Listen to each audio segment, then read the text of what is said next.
ఈరోజు కాంగ్రెస్ పార్టీ ఆంధ్రప్రదేశ్ అధ్యక్షురాలు మా ప్రీతమ నేత శ్రీ వైఎస్ రాజశేఖర రెడ్డి గారి కుమార్తె శ్రీ వైఎస్ షర్మిలారెడ్డి గారి పుట్టినరోజు సందర్భంగా వినుకొండ నియోజకవర్గ కాంగ్రెస్ పార్టీ కార్యాలయంలో మా కార్యకర్తలు నాయకులందరి సమక్షంలో ఘనంగా వేడుకలు నిర్వహించడం జరిగింది. అదేవిధంగా ఈరోజు రాష్ట్రంలో ఉన్నటువంటి అనేక మంది రాజకీయ నాయకుల్లో ఒక వినూత్నమైనటువంటి ఒరవడితో ప్రజా సమస్యల పట్ల పోరాడుతున్నటువంటి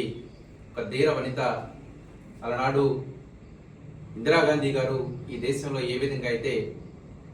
ప్రజా సమస్యల మీద పోరాడారో ఈరోజు ఆంధ్రప్రదేశ్లో కూడా వైఎస్ షర్మిలారెడ్డి గారు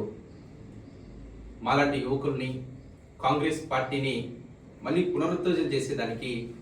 నిరంతరం కష్టపడుతూ కాంగ్రెస్ పార్టీకి మళ్ళీ ఆంధ్రప్రదేశ్లో జవసత్వాలు తీసుకొచ్చేదానికి, దేశంలో రాహుల్ గాంధీ గారిని ప్రధానమంత్రి చేసేదానికి నిరంతరం కూడా శ్రమిస్తున్నారు. అటువంటి రాజకీయ నాయకురాలు ఈ రాష్ట్రానికి, పేదవాళ్ళకి, మా అందరినీ ముందుకు నడిపించేదానికి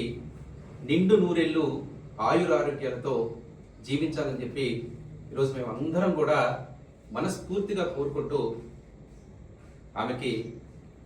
జన్మదిన శుభాకాంక్షలు మీ అందరి తరఫున కూడా తెలియజేస్తూ ఆ భగవంతుని ఆశీస్సులు అందరూ మనస్ఫూర్తిగా కూడా కోరుకుంటున్నాం.